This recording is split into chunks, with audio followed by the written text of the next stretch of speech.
Реклама бывает разной. От простого продакт-плейсмента в ролике, и до вполне себе оригинальной и дорогой рекламы на ТВ. Реклама бывает странной, а бывает и эпичной. Человека-паука, как, наверное, самого популярного супергероя, не использовать для продвижения своей продукции не захочет только самый глупый. Потому что про паучка знают, наверное, вообще все. Как дошколята и тинейджеры, так и взрослые работяги, которых эти тинейджеры затягивают в кино. И, естественно, за такую долгую историю пребывания персонажа в медиапространстве успело накопиться огромное количество креативной и забавной рекламы с его участием. И сегодня я хочу вам их показать, разобрать новые кадры, повеселиться и просто поднять вам настроение. Поэтому бери теплого чая и вкусного пледа, а мы начинаем. И поехали.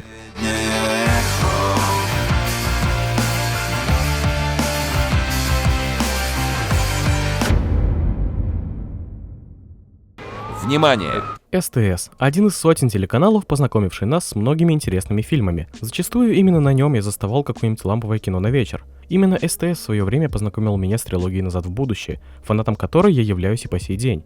СТС свел меня с «Охотниками за привидениями», показал дорогу в мир многих мультов от Дисней, а также я познал крутость фильмов Нолана про Бэтмена. Да раз уж на то пошло, то бывает такая ситуация, что мы сидим с друзьями в Дискорде и вместе смотрим трансляцию с сайта СТС, когда они в очередной раз крутят трилогию с Тобиком. Что, кстати, удивительно, ведь спустя столько лет, когда все больше людей уже и телека в квартире-то не имеют, не то что его не смотрят, СТС своего шарма ничуть не растерял, а это надо уметь. Причем тут вообще СТС? Да вот как раз таки их подход к рекламным блокам мне всегда доставлял. Нередко бывало, что для обыкновенного рекламного ролика они могли сделать такой запоминающийся монтаж под такие вбивающиеся в память песни, чего только стоит один. Из года в год эта песня кочевала между паучьими блоками на СТС. И да, их оказывается было аж по несколько штук. Или, например, даже Доминик Торетто знает правильный ответ на извечный вопрос. Ты уже видел много Человеков-пауков, людей-пауков, Человек-пауков. Да какая разница? Ведь правильный только один. Меня любят. Тоби Магуайр. А вот и уже почти раритетный коммершал, года так 2008-2009. Человек-паук и Человек-паук 2 в пятницу и в субботу. Смотрится даже сегодня наибалдежнейше. Я надеюсь, кто застал эти блоки на релизе, сейчас либо пускает скупую мужскую, либо, как и я, расплывается в широчайшей улыбке. Подход СТС к рекламе был местами излишне оригинален. Например, как-то раз команда телеканала обратилась к Дани Кейну. Кто не в курсе, это автор тех кочевых заставок из выпусков «Игрооргий». Снова любимый мир, сложности позабыты, трава зеленей, хоть и снег в марте выпал. Команда обратилась с просьбой написать песню специально для рекламы нового Человека-паука. Вы хоть понимаете уровень крутости этой ситуации? Нет? Ну так послушайте. Среди машин и небоскребов, тебя в толпе я отличу. И судя по YouTube-каналу Даниила, СТС достаточно часто к нему обращаются и по сей день. Но креативить в паучьей рекламе пытались еще задолго до СТС, и даже трилогии Рэйми. В 1982 году, как раз под стать выходу одноименной игры на Atari 2600, пиар-отделу было поручено запустить вот этот ролик по телеэкранам. Гоблин прилетает к Человеку-пауку, чтобы понять, куда он вообще пропал. Оказывается, наш герой уже несколько дней залипает в новую игру про, не поверите, Человека-паука на Atari 2600. Гоблин сходит с ума от дефицита внимания, прям как твоя бывшая, и оставляет Человека-паука наедине со своей тыквенной бомбой. Трэшак? А то! Но как же это круто для 1982 года. Эх, а ведь совсем скоро уже нагрянет Новый год. Пора подарков, чувства праздника, отдыха от рутины и... Купи Человека-паука 2002 на DVD. Чё ты как лох, а?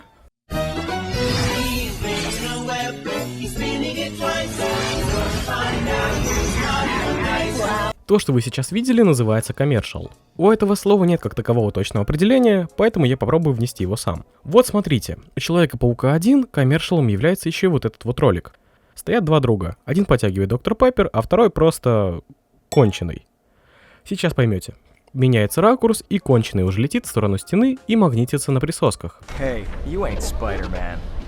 Затем камера возвращает нас к его другу, и он попивает Доктор Пеппер под рассказ диктора о том, что каждый из нас имеет свой шанс выиграть ценный приз, если будет покупать их продукцию.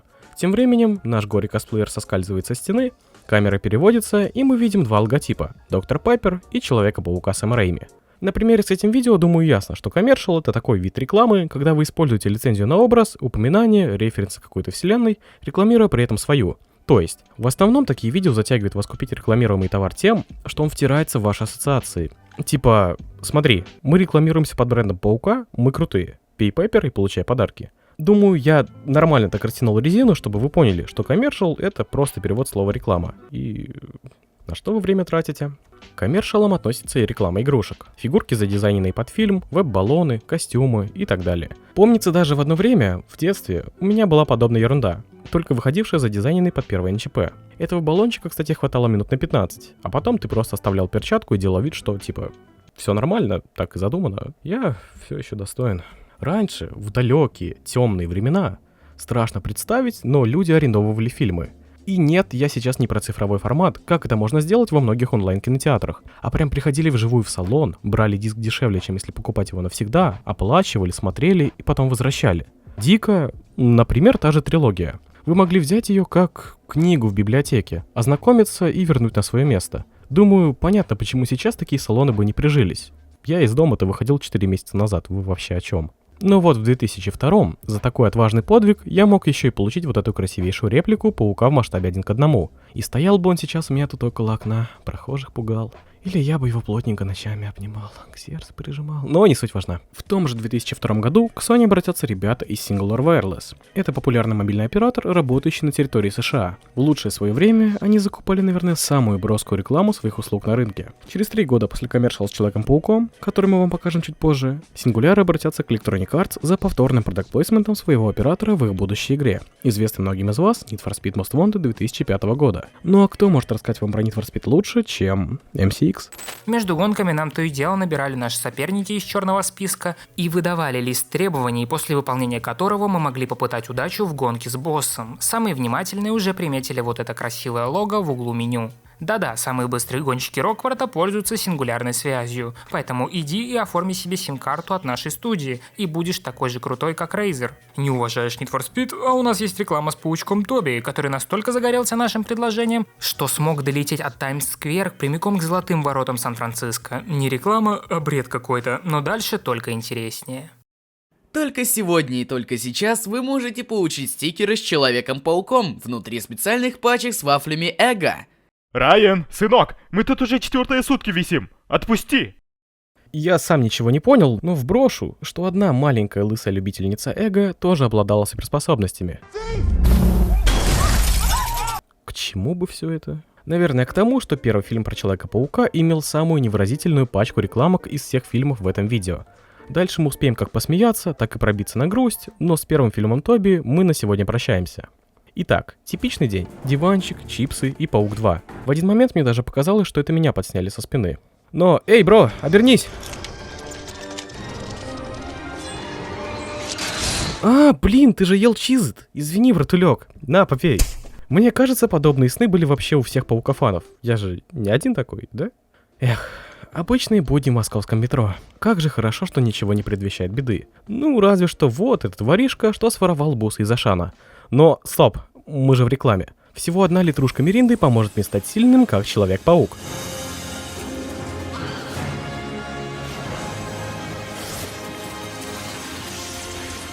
А состав Миринды тоже растворяется за 1 час? Ну и не повезло же тебе.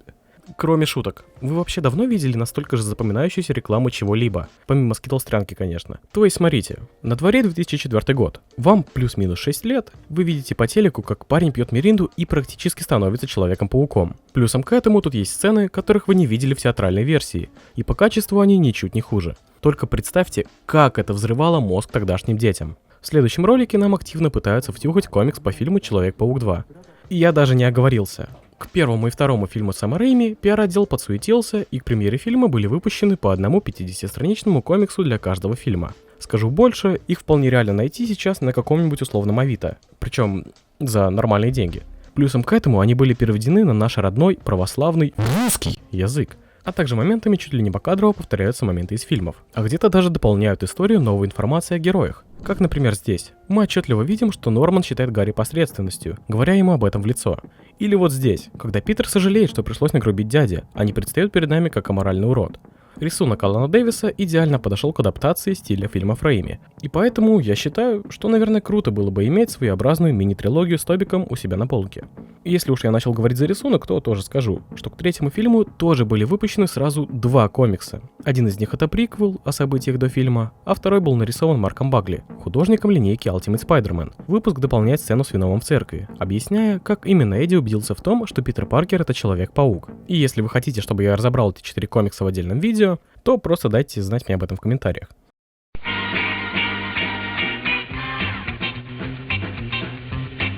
Если вы сейчас подумали, что музыку на фон наложил я, и это просто рандомная пачка гифок, то скажу, что лучше бы это было реально так. То есть вот вся фабула. Чел стоит на строительных лесах, спрыгивает со столба, бежит и падает, едет на потолке автобуса, неудачно прячется и испытывает свою потенцию. Так вот вопрос, рекламой чего является это видео? Я даже вам времени на размышления давать не буду, вы все равно не угадаете. Опять реклама мобильных, только в этот раз продают уже телефон марки Amiga.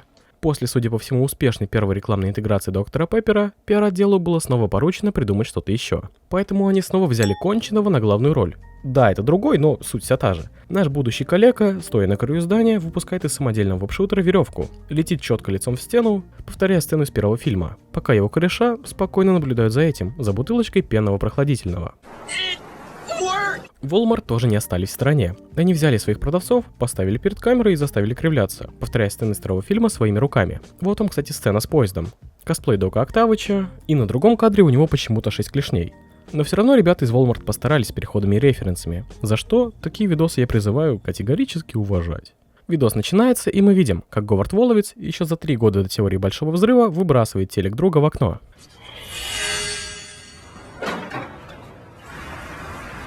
Эй! Мое паучье чутье подсказывает мне, что ты только что выиграл новую плазму. Да, но тот был моей сестры. По кофейку? Испытай свое чутье в розыгрыше от Burger King и получи шанс выиграть плазму, тачку или $1 миллион. А еще у них был и другой вариант рекламы, но там уже девушка просто выигрывает 100 тысяч. Ничего интересного. В последнем ролике, приуроченному ко второму фильму, мы видим обыкновенную ситуацию. Парень просто ест бургер на краю своего балкона и вдруг резко падает вниз. Но, ого, это же коммерческий бургер, он может еще и вот так.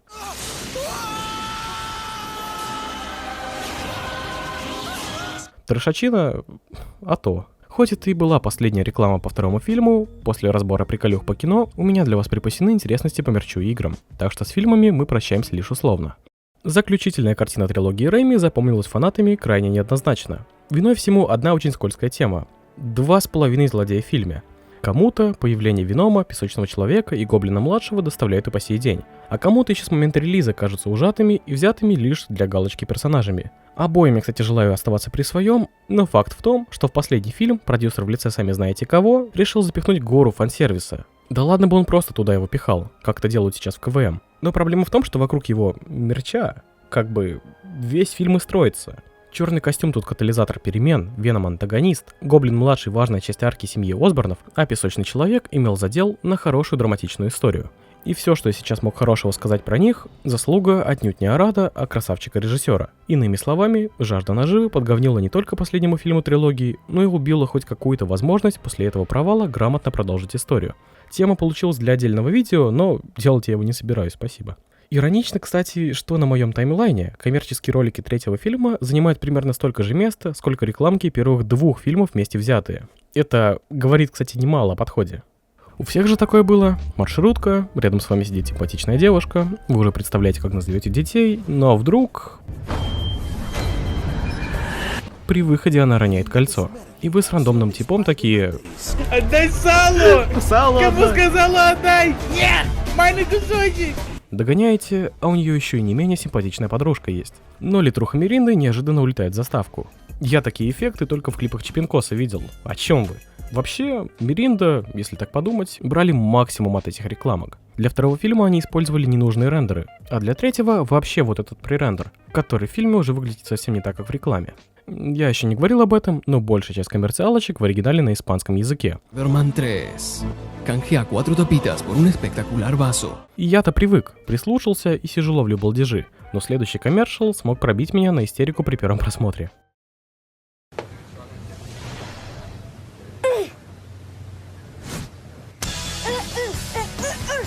Este año Spider-Man tiene al bien y al mal dentro de él, y tú puedes vivir esa aventura. У меня уже были заготовлены шутки про шприцы и падики, но и без этого реклама временных татушек с Человеком-пауком выглядит очень рафляно. Сейчас вы, кстати, наблюдаете типичную ситуацию в самарской маршрутке. Ты спокойно едешь домой с учебы, работы, но к тебе, как всегда, прижалась какая-то бабка. И вот она отходит, ты этому, конечно, рад, но включается фейт-переход, и ты уже стоишь на улице. А в руках у тебя есть Dark Whopper из Burger King, и тут ты просыпаешься. Вот вы только прикиньте, 2007 год был уникальным временем для такого рода рекламы. Если сейчас, в крайнем случае, мы можем увидеть паучка Холланда на банке Милкиса вместо Доры, то раньше компании заморачивались и создавали хоть, конечно, и на словах, но уникальный продукт. Только представьте, как это работало. Сотри и выбери светлую или темную сторону Человека-паука. Черный паучок, я выбираю тебя. Глазам своим не верю. Но ты должен быть готов к своему выбору.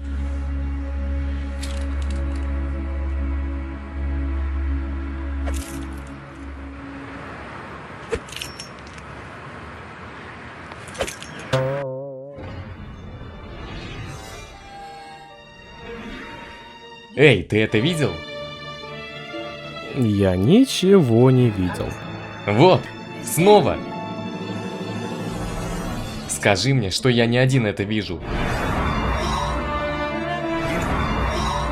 Эксклюзивно для Человека-паука 3. Тату на языке. Чё, блядь, тату на языке? Самому забавно это осознавать, но да. Когда-то выпускали специальный тату для языка в форме тобика.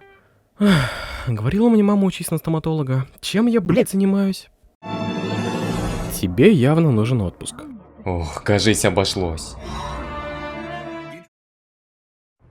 Так, Брэд, почему вы достойны быть моим соседом по комнате? Мне нравится Человек-паук. А кому нет?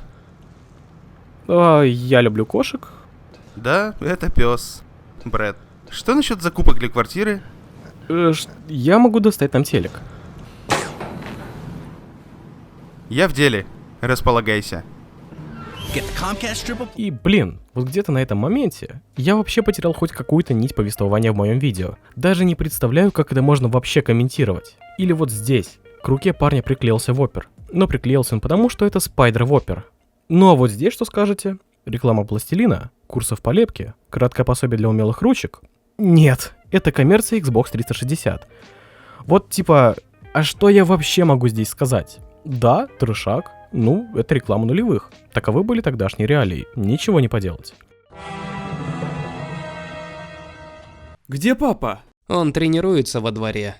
Тренируется? Чтобы раскачиваться на паутине.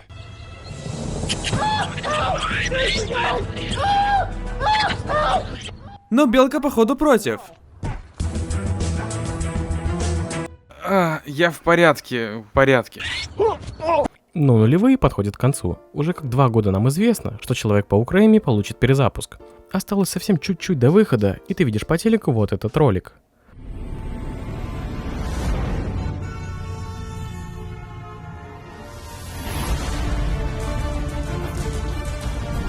Но тогда я был еще совсем мал и не понимал того, куда, блин, делся старый костюм.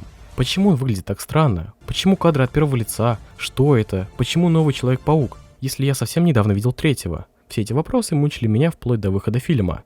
В этот раз план пиара кардинально поменялся. Если Sony и дает разрешение на использование образа Человека-паука, то эта реклама должна запомниться примерно так же, как коммерция с Мириндой и Доктором Пеппером. Короче, должна быть хоть сколько-то оригинальной. Конечно, реклама снеков и игрушек никуда не делась. Вот, например, здесь они просто посадили мужика перед камерой и заставили его есть на фоне баннера с НЧП. Но качество остальной рекламы заметно выросло. Спайдер-бой. И я сейчас даже не про вот эту соску в лице паука Холланда, а про вот этого штриха. Знакомьтесь, это паук Гарфилда, если бы он был в КВМ. По сути, все фишки на месте. Костюм есть, кричит во время полетов от удовольствия, а также есть графон и звуки паутины из НЧП. Без шуток, я бы взял его на роль Человека-паука в КВМ. Классная маска. В тему. Крутой рюкзак. В тему.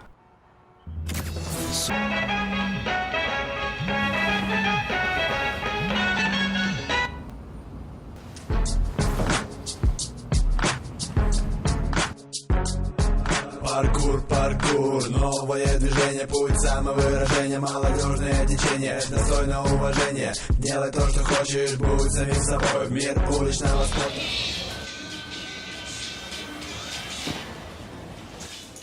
Где пицца? Доброе утро, босс. Я хочу пиццы.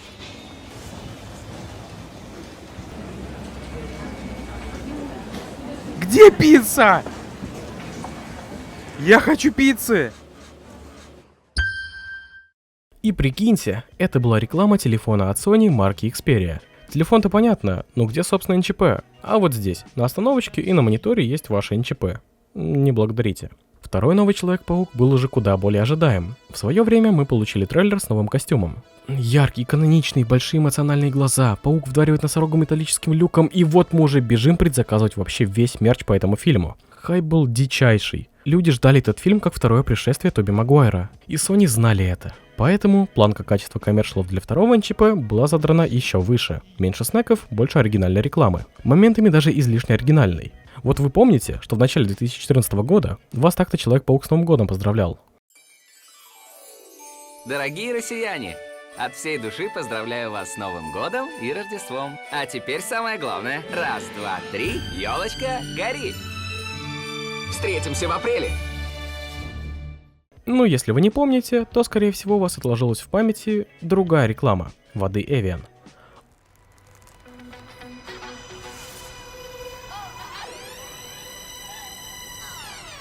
О да, с тем самым Микро Гарфилдом номер 2. И что бы кто ни говорил, как бы не было кринжово на это смотреть, но тогда это было просто великолепно. Графика в этом коммершале выполнена на таком уровне, что мелкий я действительно верил в существование Микро Гарфилда в реальности. Их движение, динамика видео и юмор были на каком-то новом уровне для рекламы на ТВ. Этот ролик форсился настолько сильно, что создатели даже запилили мейкинг-офф видео о разработке этого клипа. Конечно, оно было шуточным, и нам активно пытались внушить, что Микро Гарфилд это настоящий человек, но, увы, меня вы уже не проведете.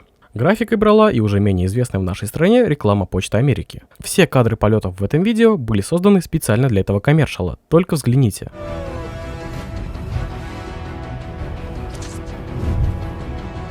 А финальный твист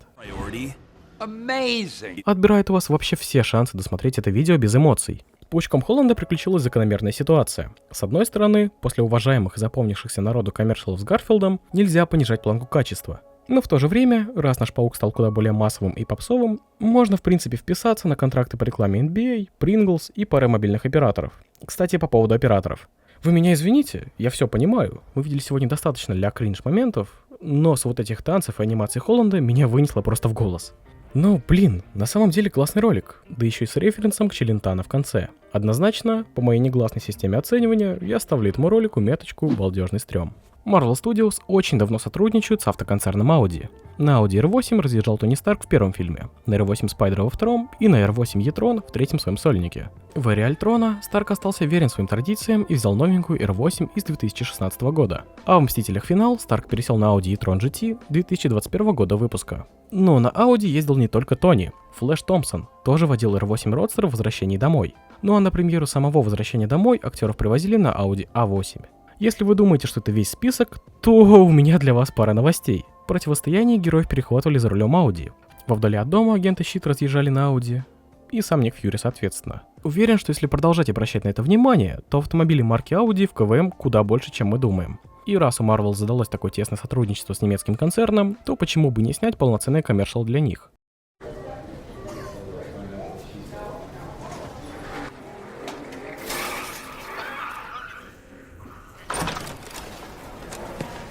Итак, кто же из этих гениев следующий? Паркер Питер. Здесь есть Паркер Питер? Да, это я, Питер Паркер. Питер Паркер, время экзамена, детка. Let's go! Не слишком ли роскошная машина для такого малыша? А, это прототип. Мне его дал мой друг Тони. Очень странно для человека с именем Тони. Да. Руки на 9,3 часа.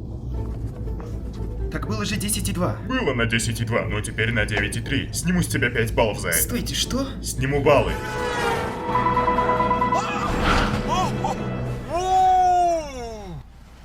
Вы в порядке? Все в порядке. Поехали. Поехали. Стоп, а что это за кнопка? Оп. Я могу без рук? Эй! Простите, простите. Не делай так. Больше не буду. Прибавь немного скорости. Ладно. Помедленней, помедленней! Не быть героем! Супергероем. Чего? Что ты сказал? Ничего. Так, теперь попробуй параллельную парковку. Ну вот.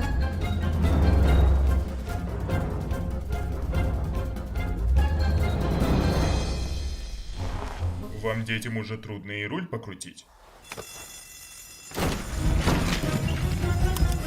Видите ли, мистер Паркер? Я тоже хочу, чтобы вы сдали этот экзамен. Но когда вы меняете полку, то не включаете поворотник. Я тоже должен смириться с этим. Вы потерпели неудачу. Я чувствую, что и в следующий раз вы не сдадите. Минус 1 балл за то, что пялились на меня. И не думайте, что я этого не видел. Я все замечаю. Питер. Плохие парни. В чем дело? Я сдал?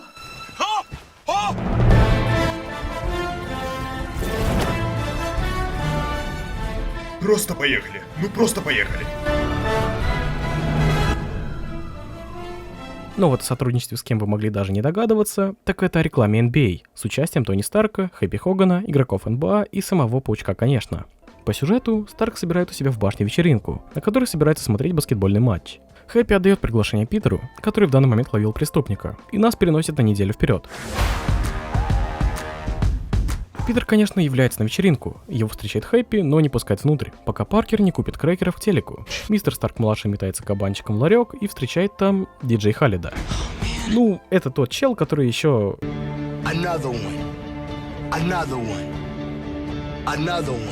Вставку с ним еще и школьники в нарезке ПКС обычно используют. Девочки Халида просят фотографию с Питером, на что Халид отвечает. Паркур вновь добирается до вечеринки, где уже собралась целая куча народу. О, привет, МД! Да-да, блять, МД. Зови Мэджи, брат.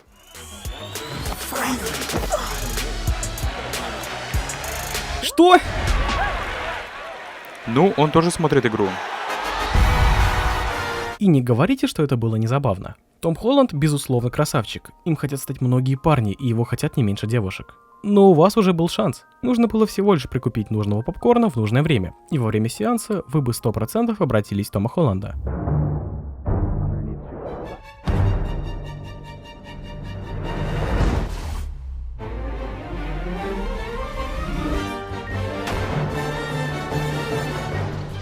Лещина. Угощайтесь. Между первым и вторым сольником Тома успели выйти аж 3 фильма с участием Паучка. Это «Через вселенные», «Война бесконечности» и «Финал». У них есть свои коммершалы, и их ничуть не меньше, а даже гораздо больше. Там вам и муравей на фите у Халка в рекламе колы, и VR-ролик для пиара Samsung. Многое другое, но сейчас мне интересен Майлз Моралес. У «Через вселенные» очень много коммерций, связанной с Макдаком. Мне даже интересно, как так получилось. Тут вам и упрощенный, но фирменный стиль мульта, и новые сцены полетов на паутине, и мужик в костюме Майлза распаковывает Хэппи Мил. Стоп, чё? И даже сражение всех 6 пауков с зеленым гоблином, переходящее в обеденный перерыв семьи в Макдаке. Майлз же, кстати, последовал за своим коллегой из КВМ и тоже прорекламировал сеть кинотеатров и попкорн. Только в этот раз людям не пришлось страдать от жизни в обличии Тома Холланда. Реклама игрушек была, как всегда, навалом, но не суть. А еще... Эй, это мой паучий костюм! Ты еще свои трусы не видел. В Спайдер-версии каждый может носить маску Человека-паука. Но в пиарке Dead Rockets Майлз Гвен просто знатно балдеет от жизни, развлекаясь плетушками по городу. Балдеж. Проходит год, возвращаются на Землю Мстители, надирают зад Таносу и прощаются со Старком.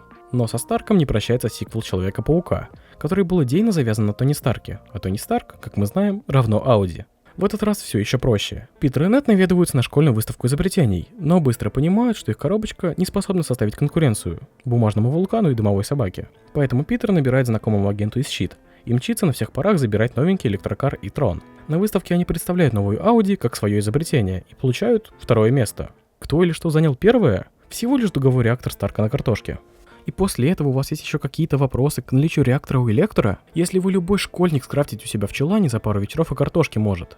А еще мне на глаза попалось вот это видео, где Паучок Холланда врывается на японское телешоу, чтобы напугать одну из гостей. А вы там пока подумайте, на что жизнь тратите.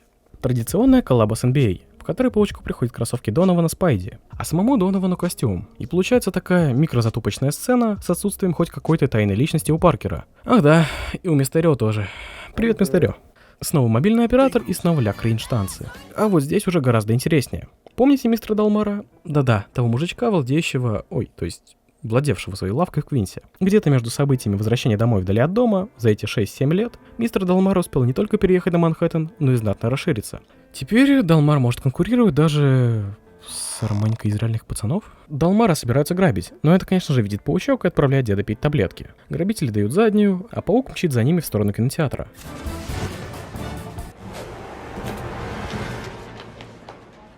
Воу, должно быть и вправду интересный фильм. Ага, я слышал, что на самом деле он веселый. Оп, он сзади. Питер ловит вот этого бардача и ходячий банворд. А также напоминает Флэшу, что в самолете надо отключать электроприборы. Враги повержены, деньги отработаны, реклама Аэрофлота выполнена. День удался. Нет, «Пути домой» вышел совсем недавно. Оттого у нас на руках имеется только 2 коммершала, в одном из которых мы летим по городу от первого лица, а затем оказывается, что мы банка Энергоса. А второй видос — это уже традиционный рекламыш автомобиля. Но в этот раз уже не Audi, а Hyundai. Доказательство того, что Человек-паук убил Мистерио. Надо бы очистить свое имя.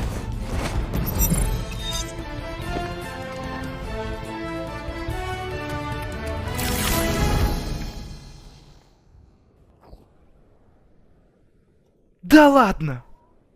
Человек, но паук, без него мы как без рук.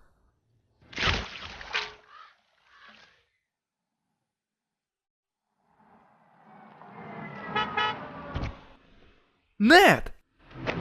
Чувак, как ты нашел меня? Недское чутье. Также время встретить судьбу. Что? Я не знаю, просто хотел вякнуть что-то крутое. Так, зачем ты прошелся 200 милей? Я кое-что шпионил. Меня? Да нет же.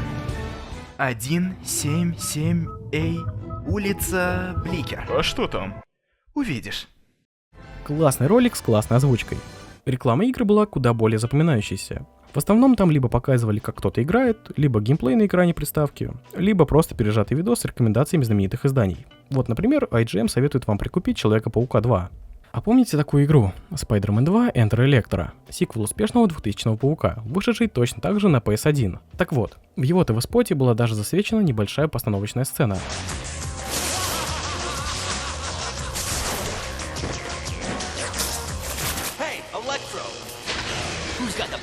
Вау!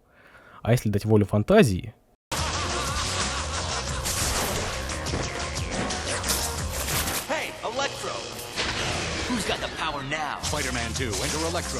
Неважно.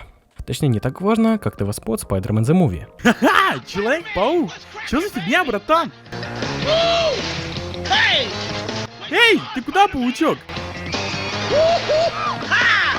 Хватай девчонку, а я на стреме. Газы, паучок! Еще я вам не показывал сегодня тонну рекламы игрушек по Человеку-пауку. Там и веб-шутеры, костюмы, маски, мотоциклы, фигурки, еще какая-то херня. И это все по понятным причинам я показывать не стану. Тут и говорить-то особо нечего, а растягивать я не хочу. И так уже достаточно сегодня поговорили. И последнее видео на сегодня я покажу вам без слов озвучки. Просто наблюдайте.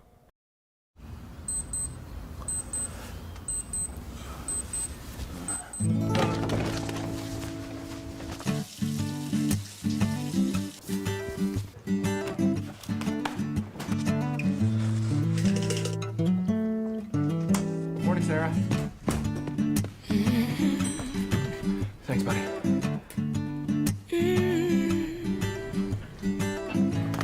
Hey, man, could you take me to a... Oh, come on. You say you want a revolution. Well, you know, we all want to change the world. You tell me that it's evolution. Well, you know, we all want to change the world. But when you talk about destruction,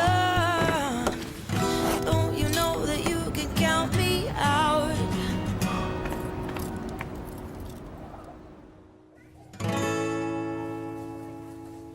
Don't you know it's gonna be alright? Gonna be alright. No, it's gonna be alright. Philips, вы делаете мне хорошо. Трогательно, просто, красиво. Одобряю.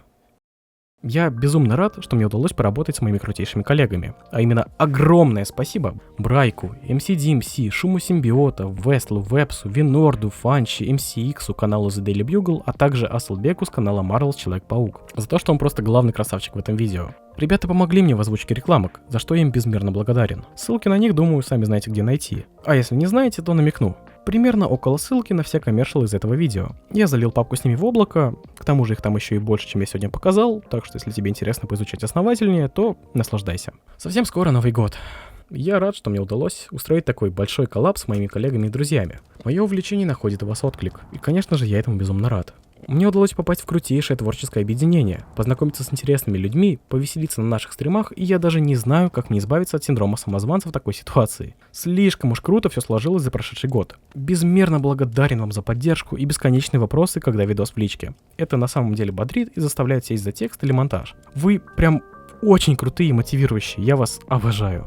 Ну а как отблагодарить меня, думаю, вы знаете сами. Лайк, подписка и самый теплый комментарий придутся мне, как всегда, по душе. А если еще и друзьям расскажешь, то можешь законно называть себя самым крутым. Я ценю такую поддержку. Спасибо за внимание и до скорых встреч.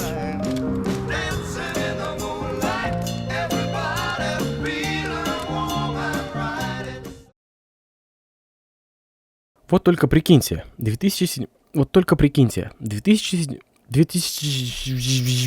Чтобы раскачиваться на паутине. Чтобы раскачиваться на паутине. Эй, Вая, чтобы раскачиваться на паутине, эй, отведай моей анаконды езжи, блядь. Так, всем приветики, я не знаю, кого озвучиваю, но погнали. Так, сейчас я уже узнал, что мне надо 9-летних, ладно. А кому нет? Нет, не так. Я как этот. Я ломал стекло. Не, хуйня.